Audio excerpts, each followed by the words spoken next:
61. kiri imetajate aegkond Urantial. Imetajate aegkond ehk kainosoikum kestis platsentaga imetajate tekkeajast kuni jääaja lõpuni, kokku veidi vähem kui 50 miljonit aastat. Kainosoikumis olid maakeral kaunid maastikud, lauged künklikud mäed, avarad orud, laiad jõed ja suured metsad. Panama maakitsus kerkis sel perioodil 2 korda ja langes taas. Sama juhtus 3 korda Beringi väina maasillaga. Loomaliike oli palju ja mitmekesiseid. Puud kihasid lindudest ja kogu maailm oli loomade paradiis. Vaatamata arenevate loomaliikide lakkamatule võitlusele ülemvõimu pärast. Selle 50 miljonit aastat kestnud aegkonna 5 ajastu jooksul kogunenud lasundites leiduvates fossiilides on talletunud imetajate järjestikuste dünastiate ajalugu kuni inimese enda tegeliku ilmumiseni. 1. Uusmandrilise maismaa etapp, varajaste imetajate ajajärk. 50 miljonit aastat tagasi oli maakera maismaa üldiselt veest väljas või vaid kergelt üle ujutatud. Selle perioodi pinnavormid ja setted pärinevad nii maismaalt kui ka merelt, ent peamiselt maismaalt. Üsna pikka aega maismaa tõusis järk-järgult, ehkki seda uhuti samaaegselt madalamaks ja merede poole. Selle ajastu algul ilmusid Põhja-Ameerikas äkki platsentaga imetajad, mis oli senise evolutsioonilise arengu tähtsaim tulemus. Platsentata imetajaid oli eksisteerinud ka varem, aga see uus tüüp pärines otseselt ja äkki varem eksisteerinud roomajast esivanemast, kelle järglased olid dinosauruste allakäigu aegadel püsima jäänud.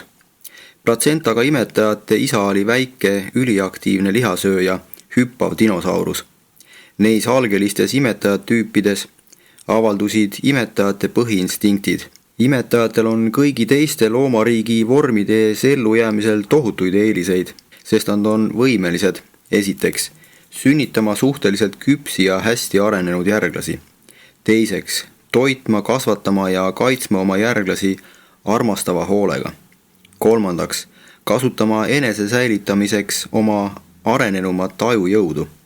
Neljandaks, kasutama vaenlaste eest põgenemisel oma suuremat väledust. Viiendaks, rakendama oma suuremat arukust keskkonnale häälestumiseks ja sellega kohanemiseks.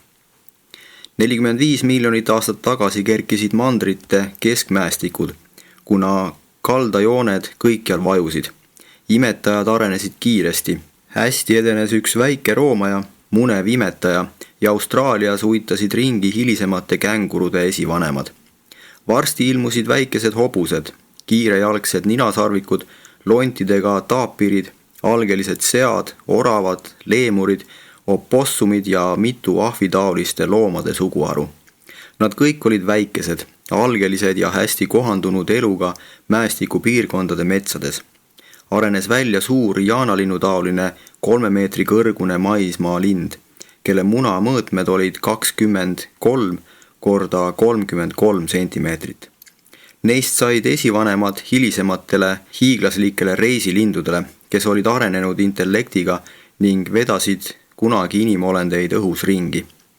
Varase kainosoikumi imetajad elasid maal, vee all, õhus ja puu otsas. Neil oli 1–11 paari piimanäärmeid ning nad kõik olid üsna karvased. Sarnaselt hiljem ilmunud liikidega oli neil 2 järjestikust hambarida ning nende aju oli keha mõõtmetega võrreldes suur, kuid nende seas polnud veel ühtki praegust vormi.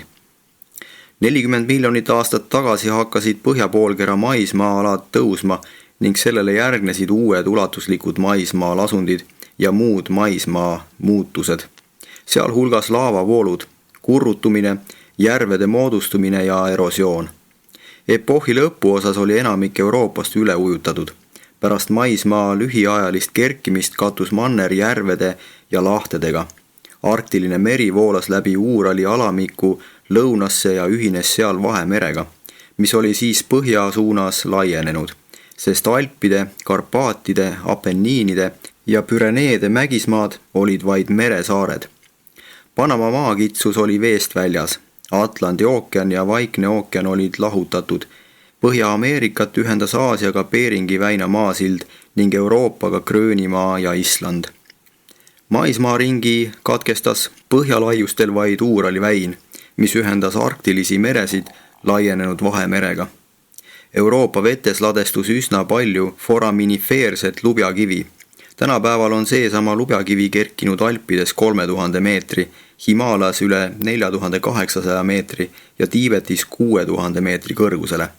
Selle ajastu kriidilademeid leidub Aafrika ja Austraalia rannikul, Lõuna-Ameerika läänerannikul ja Lääne-India saarte ümbruses. Kogu selle niinimetatud eotseeni jooksul jätkus imetajate ja teiste lähedaste eluvormide areng peaaegu katkematult. Põhja-Ameerika oli maismaa kaudu seotud peaaegu kõigi mandritega, peale Austraalia ja maakera kattus järk-järgult erinevat tüüpi imetajate algelise faunaga. Teine, viimane üleujutus, arenenud imetajate ajajärk. Seda ajastut iseloomustab platsentaga imetajate edasine kiire areng. Samal ajal arenesid välja imetajate kõrgemad eluvormid. Kuigi varaste platsentaga imetajate esivanemad olid lihasööjad, tekkisid üsna varsti ka taimetoidulised ja peagi pärast seda kõigesööjad imetajad. Kiiresti kasvava imetaja hulga põhitoidus olid katteseemne taimed. Nüüdisaegne maismaa floora, sealhulgas enamik praegustest taimedest ja puudest, mis olid ilmunud eelmistel ajastutel. 35 miljonit aastat tagasi algas maailmas platsentaga imetajate domineerimise ajajärk. Lõunapoolne ulatuslik maismaasild ühendas taas tollast tohutu suurt Antarktika mandrit Lõuna-Ameerika, Lõuna-Aafrika ja Austraaliaga. Hoolimata maismaa koondumisest kõrgetele laiuskraadidele jäi maakera kliima troopiliste merede tohutu suurenemise tõttu suhteliselt pehmeks ning maapind polnud tõusnud ka nii kõrgele, et oleks tekkinud jääliustike. Gröönimaal ja Islandil oli ulatuslikke laavavoole ning laavakihtide vahele ladestus veidi kivisütt. Planeedi faunas toimus tähelepanuväärseid muutusi. Mereelu teisenes tunduvalt. Enamik mereelu praegusi liike oli juba olemas ja foraminifeeridel oli jätkuvalt tähtis roll. Putukate elu oli peaaegu samasugune kui eelmisel ajajärgul.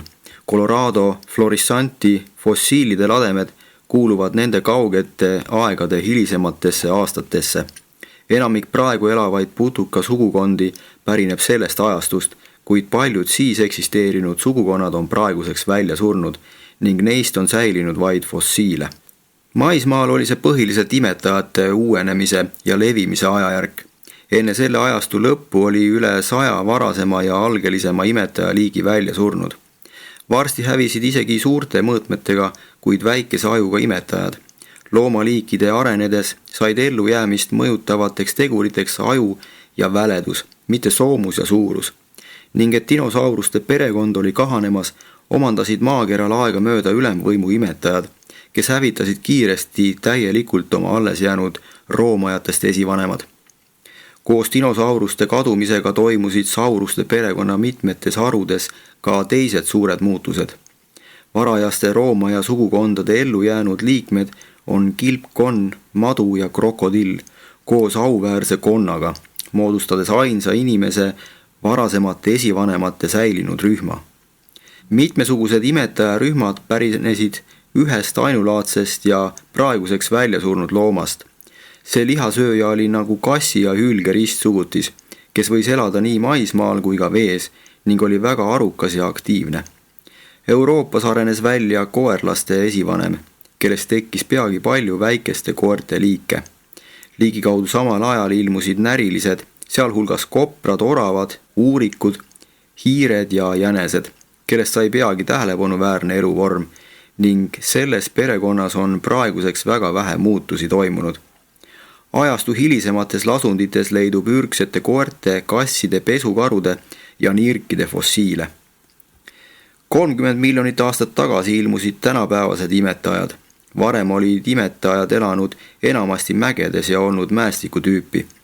Äkki hakkasid arenema tasandikutüüpi ehk kabealised, rohusööjad liigid, kes erinesid küünistega lihasööjatest. Need rohusööjad pärinesid mitte eristunud esivanemast, kellel oli 5 varvast ja 44 hammast, kuid kes hävis enne selle ajajärgu lõppu. Varvaste areng ei jõudnud kogu selle ajastu jooksul 3-varbalisest etapist kaugemale. Hobune kui suurepärane evolutsiooni näide elas neil aegadel nii Põhja-Ameerikas kui ka Euroopas, ent tema areng jõudis täielikult lõpule alles hilisemal jääajal. Kuna ninasarvikud ilmusid ajastu lõpul, algas nende suurim levimine hiljem. Arenes välja ka väike seataoline olend, kes sai esivanemaks paljudele sigadele, pekaaride ja jõehobude liikidele. Kaamelid ja laamad tekkisid selle ajastu keskpaigas Põhja-Ameerikas ja levisid läänepoolsetele tasandikele. Hiljem rändasid laamad Lõuna-Ameerikasse ja kaamelid Euroopasse ning Põhja-Ameerikas surid mõlemad peagi välja, kuigi mõned kaamelid püsisid seal veel kuni jääajani. Ligikaudu sel ajal toimus Põhja-Ameerikas tähelepanuväärne sündmus. Esmakordselt ilmusid iidsete leemurite varased esivanemad. Kuigi seda perekonda ei saa pidada päris leemuriteks, tähistas nende tulek selle sugukonna tekkimist, millest hiljem pärinesid päris leemurid. Nagu ühe eelmise ajastu maismaa maod, kes asusid elama merre, lahkus nüüd terve platsentaga imetajate sugukond maismaalt ja asus elama meredesse. Ja sellest ajast saadik ongi nad merre jäänud ning neist pärinevad praegused vaalad, delfiinid, pringlid, hülged ja merilõvid. Planeedi linnud arenesid edasi, kuid olulisi muutusi oli vähe. Enamik nüüdisaegsetest lindudest olid juba olemas, sealhulgas kajakad, haigrud, flamingod, viud, pistrikud, kotkad, öökullid, vutid ja jaanalinnud. Selle 10 miljonit aastat väldanud oligotseeni lõpuks oli taimeriik koos mereelu ja maismaa loomadega väga hästi välja arenenud ja eksisteeris maakeral peaaegu praegusel kujul. Pärast seda on toimunud üsna suur eristumine, kuid enamiku elusolendite esivanemad olid tol ajal olemas. 3. Nüüdismäestike teke, elevandi ja hobuse ajajärk. Maismaa kerkimine ja merede eraldumine hakkasid aeglaselt maakera ilmastikku muutma, jahutades seda järk-järgult, kuid kliima oli ikka veel pehme. Gröönimaal kasvasid sekvoiad ja magnooliad, kuid subtroopilised taimed nihkusid lõuna poole. Selle ajastu lõpuks olid need sooja kliima taimed ja puud põhjalaiustelt suures osas kadunud ning asendunud vastupidavamate taimede ja okaspuudega. Rohtaimede liikide arv kasvas tunduvalt ning paljude imetajaliikide hambad muutusid järk-järgult praeguse rohusööja tüübi hammaste sarnaseks. 25 miljonit aastat tagasi toimus maismaa lühiajaline üleujutus ning sellele järgnes pikk maa kerkimise epohh. Kaljumäestiku piirkond jäi kõrgele, nii et erosioonmaterjali ladestumine jätkus madalikel kõikjal ida suunas. Sierra mäed tõusid taas üsna kõrgele ja on sellest ajast saadik tegelikult pidevalt tõusnud. Samast ajast pärineb ka suur 6,5 kilomeetri pikkune vertikaalne murrang California piirkonnas. 20 miljonit aastat tagasi oli imetajate tõeline kuldajastu. Beringi väina maasild oli veest väljas ja paljud loomarühmad rändasid Aasiast Põhja-Ameerikasse, kaasa arvatud 4-võhalised mastodonid, lühijalgsed ninasarvikud ja paljud kasslaste perekonnad. Ilmus esimene hirv ja Põhja-Ameerika oli varsti täis mäletsejaid, hirvi, veiseid, kaameleid, piisoneid ja mitut liiki ninasarvikuid. Kuid ligi 2 meetri kõrgused hiigelsead surid välja. Selle aja järgnevate ajastute tohututel elevantidel oli lisaks suurele kehale ka suur aju ning peagi leidus neid kõikjal kogu maakeral peale Austraalia. Nüüd oli maailmas ometi ülekaalus suur loom, kellel oli püsima jäämiseks piisavalt suur aju. Nende ajajärkude kõrge intellektiga elu tingimustes poleks elevandi suurune loom suutnud ellu jääda, kui tal poleks olnud suurt ja kõrgelt arenenud aju. Arukuse ja kohanemisvõime poolest on elevandiga võrreldav vaid hobune ja teda ületab üksnes inimene ise. Vaatamata sellele on tolle ajastu algul eksisteerinud 50 elevandiliigist praegu alles vaid 2. 15 miljonit aastat tagasi olid Euraasia mäestikupiirkonnad tõusmas ja neis piirkondades oli kõikjal mõnevõrra vulkaanilist tegevust, mis polnud küll kaugeltki võrreldav lääne poolkera laavavooludega. Niisugused rahutud tingimused valitsesid üle kogu maailma. Gibraltari väin sulgus ja Hispaaniat ühendas Aafrikaga vana maismaa sild, kuid Vahemeri voolas Atlandi ookeani Prantsusmaad läbinud kitsa kanali kaudu. Sellest iidsest merest kerkisid aga saartena mäetipud ja mägismaad. Hiljem hakkasid need Euroopa mered taanduma. Veel hiljem tekkis Vahemerel ühendus India ookeaniga ning ajastu lõpuks oli Suessi kanal nii kõrgele tõusnud, et Vahemerest sai mõneks ajaks soolane sisejärv. Islandi maasild jäi vee alla ja arktilised veed segunesid Atlandi ookeani vetega. Põhja-Ameerika Atlandi ookeani rannik jahenes kiiresti, kuid Vaikse ookeani rannik jäi praegusest soojemaks. Ookeanides kulgesid suured hoovused, mis mõjutasid kliimat umbes samamoodi kui praegu. Imetajate areng jätkus, kaamelitele lisandusid Põhja-Ameerika läänepoolsetel tasandikel tohutud hobusekarjad. See oli tõeline elevantide ja hobuste ajajärk. Hobuse aju on loomade seas kvaliteedilt elevandi omast järgmine, kuid ühes mõttes on see kindlasti vähem arenenud, sest hobune ei ole päriselt üle saanud sügavale juurdunud kalduvusest ehmununa põgeneda. Hobusel puudub elevandi kontroll oma emotsioonide üle. Elevanti piirab aga suuresti tema kogukus ja kohmakus. Sel ajastul arenes välja loom, mis sarnanes mõnevõrra nii elevandi kui ka hobusega, kuid selle hävitas peagi kiiresti kasvav kasside perekond. Urantia on praegu astumas nii nimetatud hobusete ajastusse. Seetõttu peaksite hetkeks mõtlema selle looma tähenduse üle teie esivanematele. Inimene kasutas hobuseid algul toiduks, siis reisimiseks, hiljem põllumajanduses ja sõjas. Hobune on teeninud inimkonda kaua ja tal on olnud inimtsivilisatsiooni arengus tähtis osa. Bioloogiline areng sel perioodil aitas suuresti ette valmistada tingimusi inimese hilisemaks ilmumiseks. Kesk-Aasias arenesid välja algelised pärisahvi ja gorilla tüübid, kellel oli ühine praeguseks välja surnud esivanem. Kuid kumbki neist liikidest ei olnud seotud selle elusolendite liiniga, millest hiljem tekkisid inimsoo esivanemad. Koera perekonda esindas mitu rühma, hundid ja rebased. Kasside perekonnast olid olemas pantrid ja suured mõõkhambulised tiigrid. Viimased arenesid välja kõigepealt Põhja-Ameerikas. Nüüdisaegsete kasslaste ja koerlaste arvukus kasvas kogu maailmas. Põhjalaiustel elasid ja arenesid kõikjal jõudsasti nirgid, kärbid, saarmad ja pesukarud. Jätkus ka lindude areng, kuigi märgatavaid muutusi toimus vähe. Roomajad sarnasid praeguste tüüpidega, madude, krokodillide ja kilpkonnadega. Nii jõudis lõpule väga sündmusrikas ja huvitav periood maailma ajaloos. Seda elevandi ja hobuse ajajärku nimetatakse meotseeniks. 4. Viimane mandrite kerkimine. Viimane suur imetajate ränne. See on mandrite jääaja eelse kerkimise ajastu Põhja-Ameerikas, Euroopas ja Aasias. Kõikjal maailmas sündis mäeahelikke. Voolud muutsid oma suunda ja tegutses üksikuid vulkaane. 10 miljonit aastat tagasi algas mandrite alamikel laialdaste kohalike maismaasetete tekke ajajärk, kuid enamik neist setetest kadus hiljem. Enamik Euroopast oli sel ajal vee all, kaasa arvatud osa Inglismaast, Belgiast ja Prantsusmaast ning Vahemeri kattis suurt osa Põhja-Aafrikast. Põhja-Ameerikas tekkisid mäejalamitele järvedesse ja suurtesse maismaa häiludesse ulatuslikud lasundid. Nende lademete keskmine paksus on ainult umbes 60 meetrit.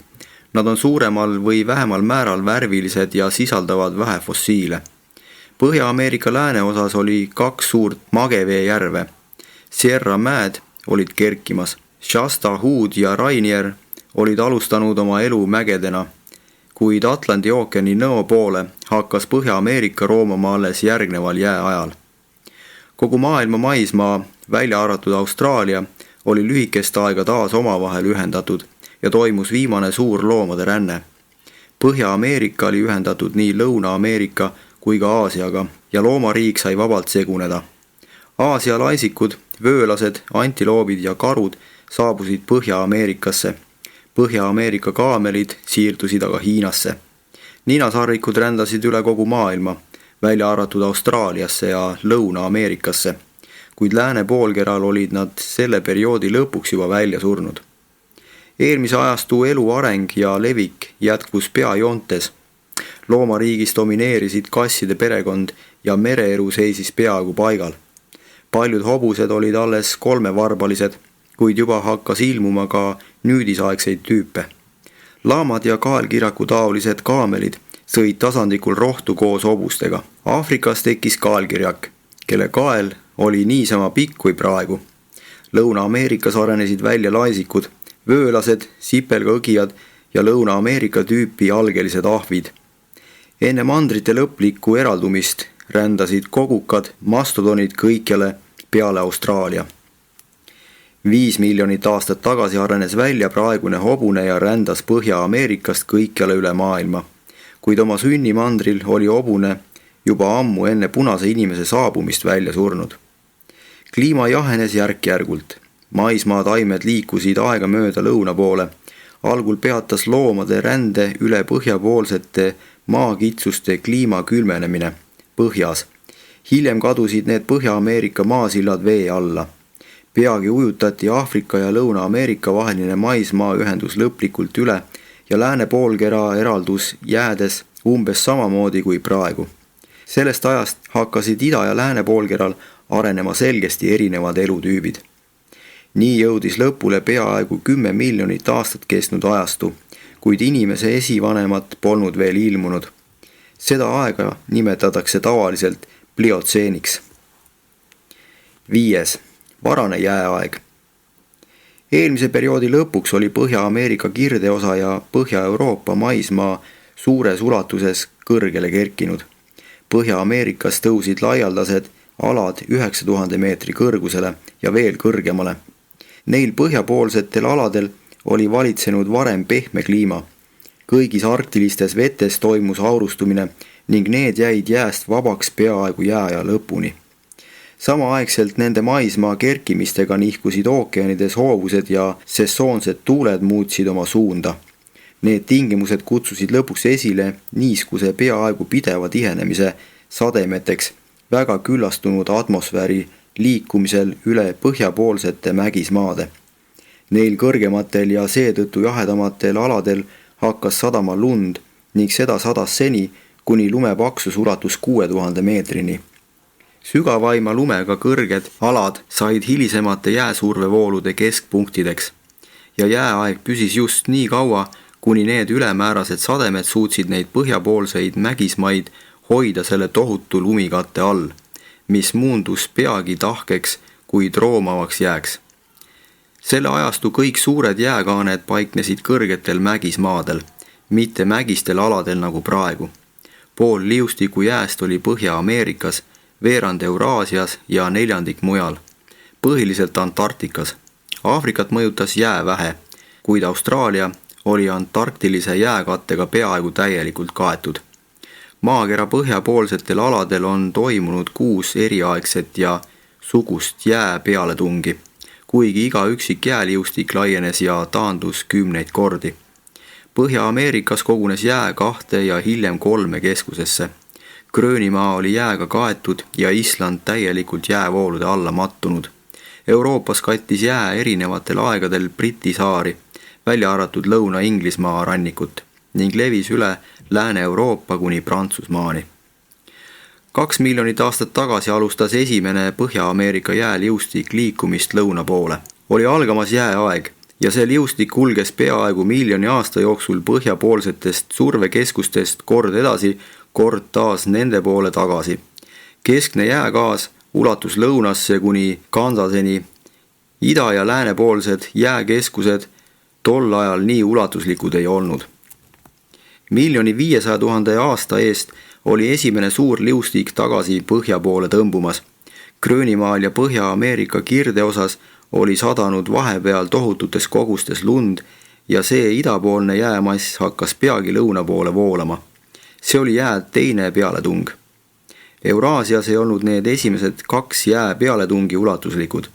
Neil jääaja varastel epohhidel oli Põhja-Ameerika täis mastodone, karvaseid mammuteid, hobuseid, kaameleid, hirvi, muskusveiseid, piisoneid, maalaisikuid, hiiglaslikke kopraid, mõõkhambulisi tiigreid, elevandi suurusi laisikuid ja paljusid kassi ja koera perekonnarühmi. Kuid sellest ajast vähenes nende arv jääaja üha suuremate külmade tõttu kiiresti. Jääaja lõpuks oli enamik neist loomaliikidest Põhja-Ameerikas välja surnud. Jääst kaugemale jäänud maismaa ja veeelu oli maailmas vähe muutunud. Jää sissetungide vahel oli kliima umbes sama pehme kui praegu. Võib-olla veidi soojem. Liustikud olid ikkagi kohalikud nähtused, kuigi võtsid levides enda alla tohutuid alasid. Rannikukliima oli tunduvalt erinev aegadel, mil jääliustikud olid passiivsed, võrreldes aegadega, mil tohutud jäämäed libisesid Maini rannikult alla Atlandi ookeani, sealt Pugeti väina kaudu Vaiksesse ookeani ja veeresid mürinal Norra fjordidest alla Põhjamerre. 6. Ürginimene jääajal. Jääaja suursündmuseks oli ürginimese areng. Indiast veidi lääne pool, praegu vee alla jääval alal, ilmusid Aasiasse rännanud Põhja-Ameerika vanemate leemuritüüpide järeltulijate seas äkki esimesed inimese eelkäijateks saanud imetajad. Need väikesed loomad kõndisid põhiliselt tagajalgadel ning neil oli oma suurusega ja teiste loomade ajuga võrreldes suur aju. Selle seltsi 70. põlvkonnas eristus äkki uus, kõrgem loomarühm. Need uued keskmist tüüpi imetajad, oma esivanematest peaaegu 2 korda suuremad ja pikemad ning samavõrra suurema ajuga, olid end just hästi sisse seadnud, kui äkki ilmusid primaadid. 3. tähtis mutatsioon. Samal ajal pani keskmist tüüpi imetajate taandareng aluse inimahvide esivanematele.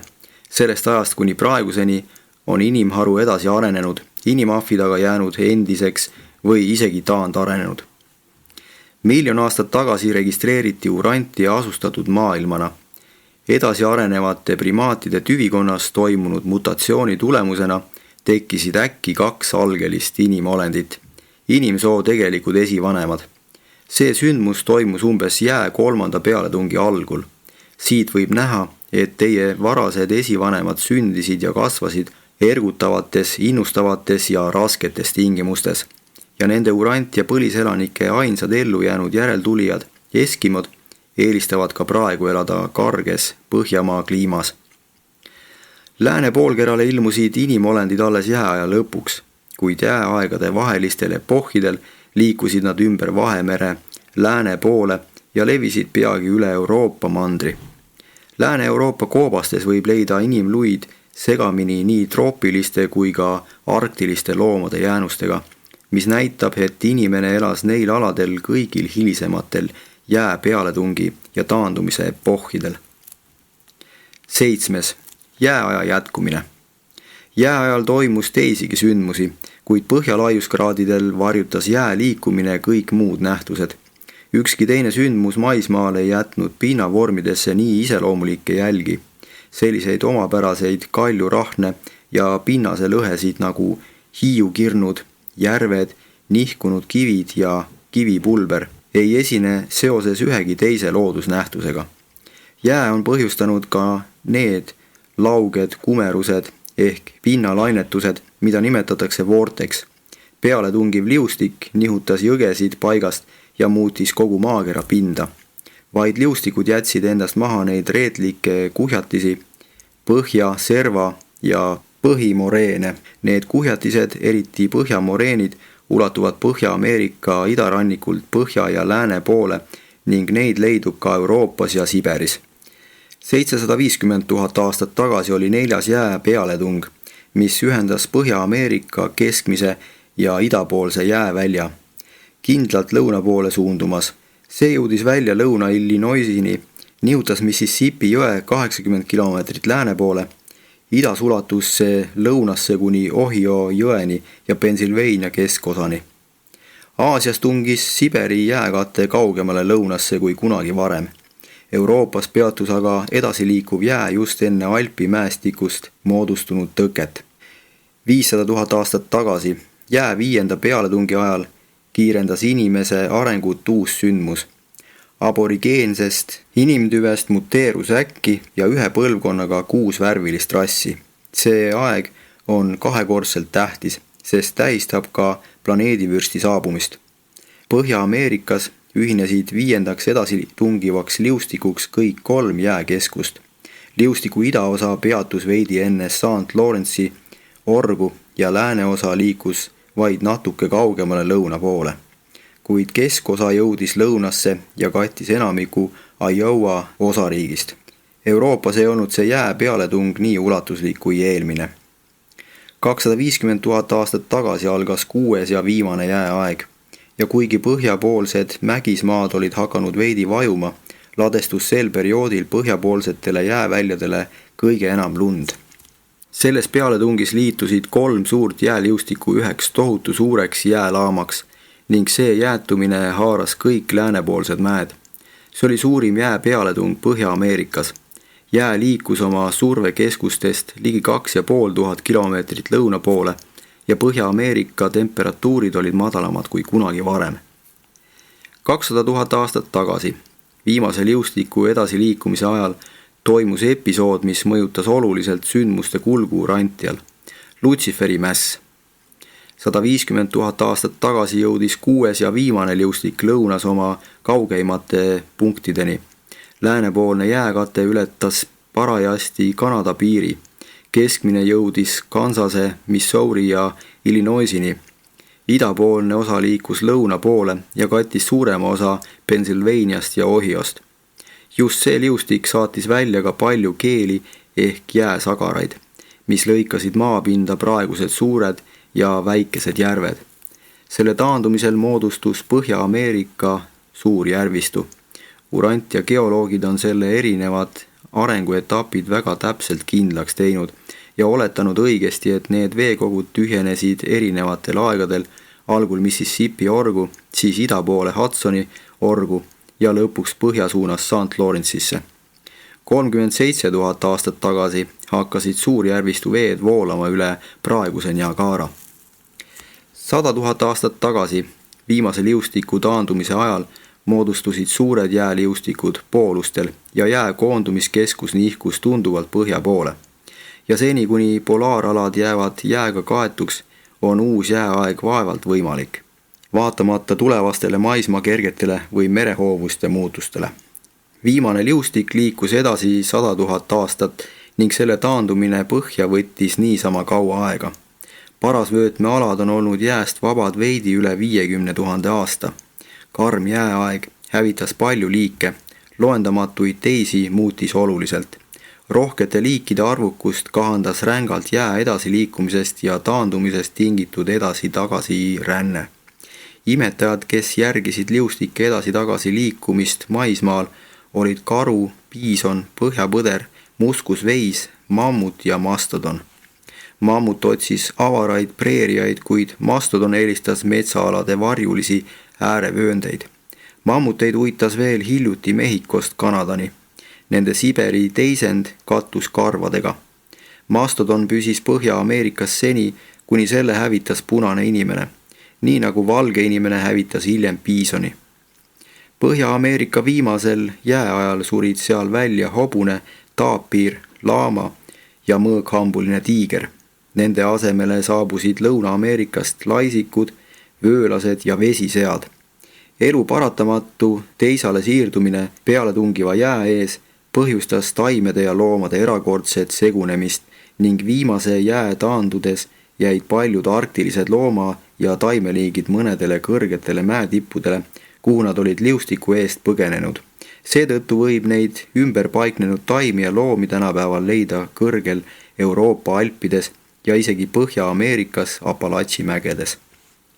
Jääaeg on viimane lõpule jõudnud geoloogiline ajastu, nii nimetatud Pleistotseen, mis kestis üle 2 miljoni aasta. 35 000 aastat tagasi jõudis suur jäätumine lõpule, välja arvatud planeedi polaaraladel. See periood on tähtis ka selle poolest, et umbes sel ajal saabusid aineline poeg ja tütar ning algas Aadama usuline elukorraldus, mis vastas ligikaudu holotseeni ehk jääaja järgse ajastu algusele. Jutustus, mis räägib ajast, mil algas imetajate elu ja lõpeb jää taandumise ning edasiste ajalooliste aegadega, hõlmab peaaegu 50 miljonit aastat. See on viimane, praegune geoloogiline periood ning teie teadlased nimetavad seda kainosoikumiks ehk uusaegkonnaks. Esitanud kohalik elukandja.